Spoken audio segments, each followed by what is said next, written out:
Welcome to Sib Spot. Today's featured Reddit stories are from MaliciousCompliance. Story 1 today is by Best Crisper. If Larry likes you, you're good. Years ago, I worked for a large newspaper when they acquired a lot of the assets of another large paper that went out of business. I was a temp in the HR office. It was sad to see so many people come in from the dead newspaper to try to work on the other paper. My job was to gather the resumes, give them a handout of job resources, and to direct them where they could apply for all the benefits that they may be eligible for. When my boss, Larry, saw me waiting outside the building in the morning, they asked why I was there so early. I explained that I took the bus, so I could either take the bus that got me there early or the one that would get me to work 90 minutes late. Larry agreed, and they changed my hours to allow me to arrive earlier and leave earlier.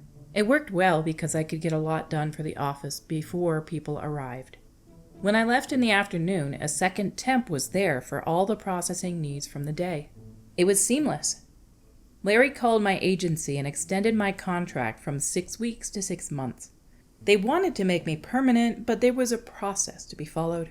Larry sent a memo to everyone concerning my schedule, explaining my schedule needs.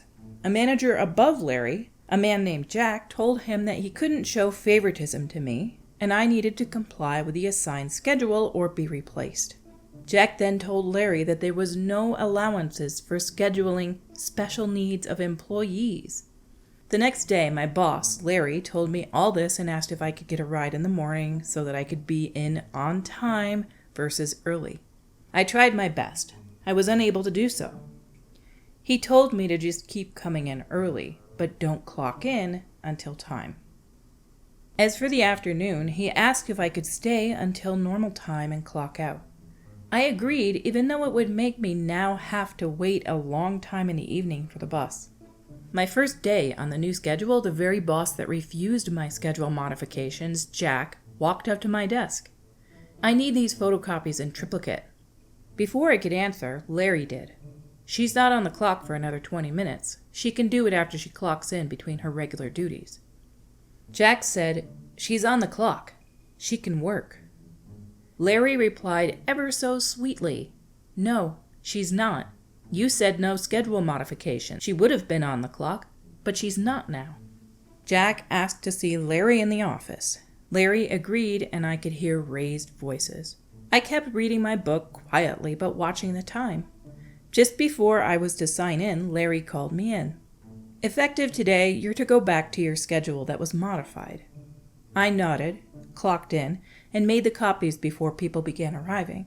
Larry would eventually climb the ladder there, taking over the position Jack held. I wish more bosses were as awesome as Larry.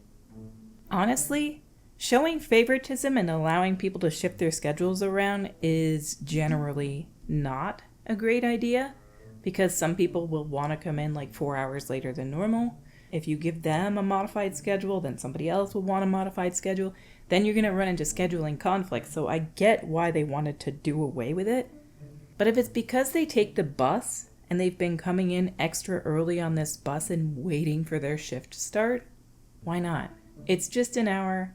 I know some workplaces that kind of need everybody to be there at a certain time and everybody to leave at a certain time. Like, you can't do that if you work at a school, for example, and you have to be there with the kids. But if there's no requirement other than that your job gets done, you don't have to be present when there's other people there or something like that. Why not? It just seems silly to refuse it. Our next story is by QuirkyFix9203. It's on the house.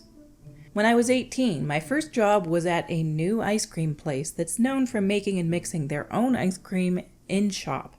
Very popular at the time. Not sure if they still are. I haven't been there since this incident 11 years ago. My manager was only 2 years older than me, and everyone that worked in the store was relatively young, so you can imagine the politics and the way things were ran, lots of favoritism and whatnot. I informed my manager 4 weeks in advance the dates I needed off as I was going on a trip for my birthday. Put the request in and got it approved. Everything went as planned. Enjoyed my couple days on vacation, and my first day back there was a weird feeling in the air like something was going to happen. Little did I know, it was to me. We had a staff meeting the day I got back, which seemed to be centered around this new rule that even if we got time off and it was approved, we were responsible for making sure our shifts were covered. At this point, I know they weren't talking about me because I gave him 4 weeks' notice that I wouldn't be here for those days. He makes the schedule a week in advance, so had plenty of time to figure it out. The meeting ends and me and one other person were scheduled to open. I noticed that a new person and my manager stayed behind as everyone else left, but I figured he was training. My shift was going well until about the time I needed to go to lunch. A family of 6 people piled into the store and I began taking their order. Out of the corner of my eye, I see my manager in the doorway of the connecting back room giving me the "come here" finger. I apologize to the customers and tell them to give me a sec. I've got to grab an ice cream flavor that wasn't out from the back. I get back there and say, "What's up? I got a big family. I got to finish them and then I need to clock out for my lunch," which he saw. What the heck could be that important that he had to interrupt? Well, it was him firing me for not having those 3 days covered. I couldn't believe what I was hearing. Basically, he said I was being let go because even though I had gotten approved for the time off, I needed my shifts covered. I didn't understand why I was even on the schedule to begin with if I'd sent him the time off and told him 4 weeks in advance to avoid this situation in the first place. I knew he had messed up and probably forgot as I had seen him do that in the past. He told me to finish up with the family and I could leave. I was beyond pissed, but I put on my fake smile and went back to finish helping out the family. And when you know it, it was their lucky day. They all got upgraded to extra larges with any mix-ins completely free.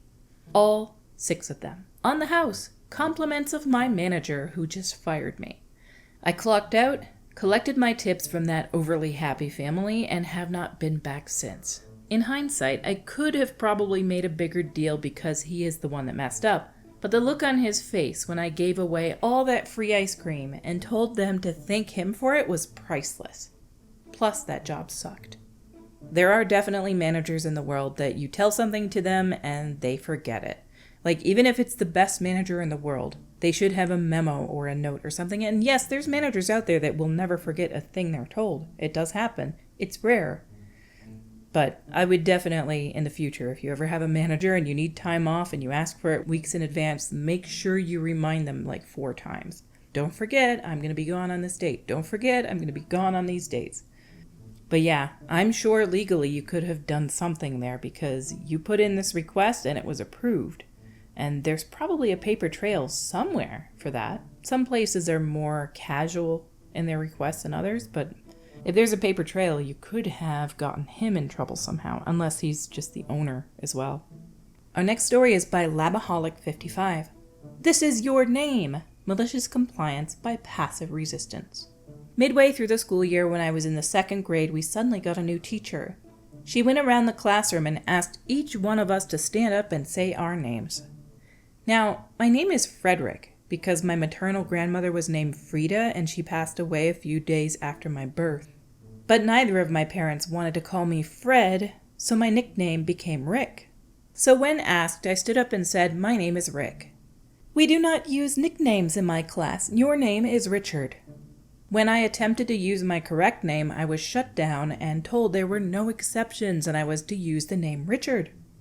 To this day, I have no idea why she didn't look at any paperwork to see my name, but I simply obeyed her demand and answered to Richard. A couple of weeks later came a PTA night and my parents went to meet with her. I was told things went wrong the moment she said she was happy to meet Richard's parents. My mom was a very formidable woman who didn't suffer fools gladly. My father was a delegate in the teachers' union, so he had some pull of his own. After that, Rick was just fine. Thank you. Last episode, there was a power-tripping nun who would not let students go to the bathroom. This time, you have a power-tripping teacher who is telling 2nd graders we're not going to call you by your nicknames or what your parents typically call you. Silly. What does she think they're trying to do? Like, go by some silly or inappropriate name? If the student twice tried to tell her, "My nickname is Rick. That's my name right now. I'm known as Rick."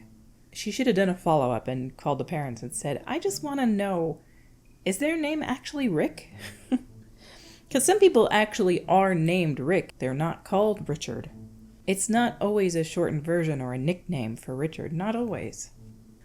Our next story is by IckR44. Bartending Spill Sheet. I learned how to bartend at age 19 in a wonderful corner pub. I worked here on and off for years, quitting for overseas travel and getting rehired each time I returned.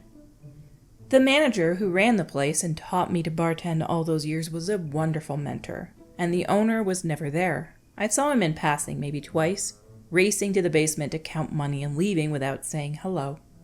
The owner at some point decided to change two things. He installed cameras and implemented a spill sheet. From his home, he'd watch the bar, instead of, sitting at the bar, and he'd call in periodically commenting on the regular patrons.